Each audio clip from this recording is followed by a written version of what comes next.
Good morning. Thank you, Sirish and Nilesh, for inviting me again and again at PSC. It has been always a pleasure being here. I've been asked to discuss about how do we quantify the bone losses in the glenoid and humeral in the preoperative assessment of the shoulder instability. Now, we all know that the outcome at certain stage depends upon outcome after the Bankart surgery, depends upon how much loss has been there on the glenoid side and the humeral side. Unfortunately, if we review the entire literature, it has always been a kind of an isolated.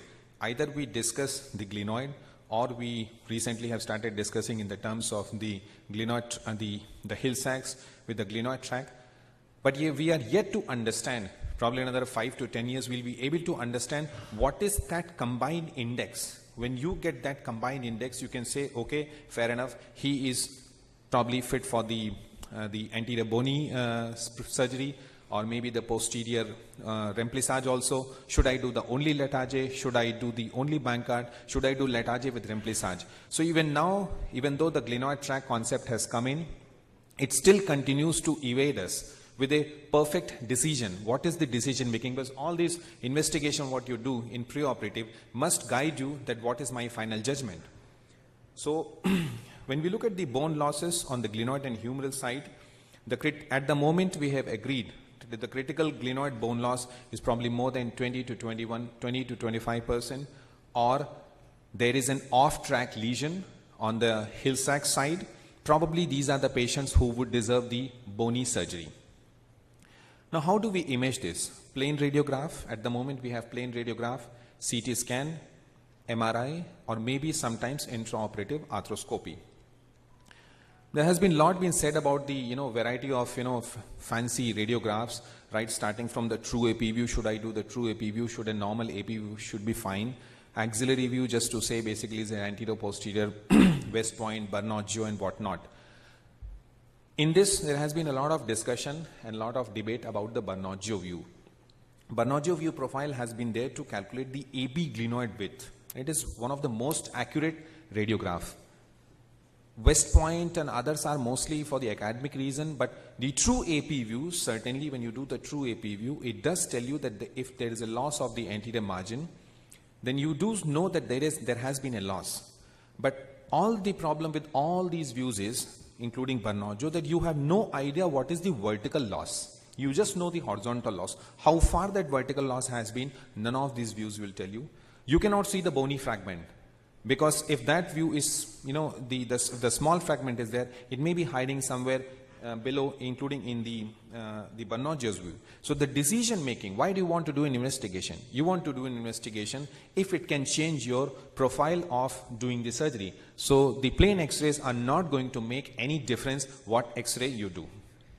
So we move on to so they're not important when it comes to the decision making. They may be good screening investigation, but not for the decision. When it comes to the glenoid loss, there are a couple of methods. The popular ones are the one which measure the AP width of the glenoid, and then you have got a couple of the ones which measure the surface area. So the one which use the AP width, and all these are most utilize the unilateral or bilateral CT scan, and majority we have to do the 3D reconstruction. So in the AP width method, you have a Griffith index or the glenoid index. In the surface area method, we have the best fit circle method, which was championed by the Paul Huseman, or the Pico method by the Paul Body, or Di Filippo method. Now and another one which is Gerber's index, where they have measured the ratio of glenoid loss with the diameter. The Griffith's index is you have to do the CT scan of both the shoulder. In this particular, you need not actually to have the 3D reconstruction. You can do it without 3D reconstruction, but you have to measure on both the sides. In the glenoid index, it is the same, but here you take actually the circle. So by and large, both are same. In one you take a circle, in another one you take the perpendicular lines. I'm not going into the details how do we do, because it's a software's work or the radiologist's work, but you need to know which one would be the most suitable one you can ask your radiologist to do, depending upon the evidence from the literature. When it comes to the circle method, various circle method, all these circle methods basically utilize the amount of the surface area present on the normal side or lost on the lost side. So you have the best fit circle method, you have the Pico method or the De Filippo method. Now if we take the Pico method, you have to have the normal posterior and inferior part of the glenoid. So if there is a loss also on the posterior side, which is a very rare phenomena, then this Pico method cannot be applied upon. So you measure the circle on the normal side, transfer the same circle on the affected side, and then you manually trace the amount of loss, transfer it onto software, and software will tell you how much is the bone loss. But the problem with the best fit circle method and the Pico method is that they are a uniplanar measurement. They do not take the concavity of the glenoid into account. So De Filippo devised another method where he used the multiplanar reconstruction, wherein the concavity of the glenoid was also taken into consideration. So what happened? With all these studies, so many indices, we all get confused. We are all not radiologists. I cannot do all this. This is a job up there. But ultimately, I need to know what method are they using and is it validated? Is it one of the best method? So rather than quoting 100 studies, I decided to take one recent systematic review which has been published by Salikan et al., where they took 41 studies, including radiography, CT, MRI, in isolation and in comparison. Like comparing the 2D CT, 3D CT, or comparing the CT and MRI, comparing the radiographs and CT. So what is the conclusion? If you look at the width method, the glenoid index is more accurate than the Griffiths index. And 3D CT has been slightly more accurate than the 2D, though the differences have not been found to be statistically significant. But as a surgeon, you love seeing that glenoid end-face view where the head of humerus is subtracted. Trust me, I cannot understand much about the Hill-Sachs, but the glenoid end-face really tells you that there has been either a normal loss or a significant loss where the border is straight line or it is a concave border. And especially when you have to assess the glenoid fragment, the bony Bankart fragment, the 3D CT is one of the best investigation because it gives you the complete profile. When it comes to the surface area method, among all, including De Filippo's multiplanar reconstruction, the Pico method has been found to be very accurate and quite a reliable surface area method. What about the MRI? A lot of people have started, doing the study and trying to say that MRI is almost same as the CT. Yes, it says the same, that evidence is currently equivocal if MRI can be used to calculate the glenoid bone loss using width surface area method in a clinical setting. But in comparative study, the CT was found to be slightly more accurate. But what difference it makes to a surgeon? Again, as a surgeon, the three-dimensional visualization of a glenoid which is deficient or non-deficient is much more easy for me to see rather than actually on an MRI. MRI, unless it's a big bony Bankart, I can't really make out much. So in the clinical setting, if we have to do one to find out whether there has been a bone loss or not, I think the CT stands out very prominently. And since there's not best difference between 2D, 3D, it is better to have 3D to have at least as a surgeon, you can assess it better. What about the Hill-Sachs? So that finishes the glenoid side. What about Hill-Sachs? A couple of things have been said. Plain X-rays, internal rotation, external rotation, that view. Then so many indices are there. CT scan. But where are we?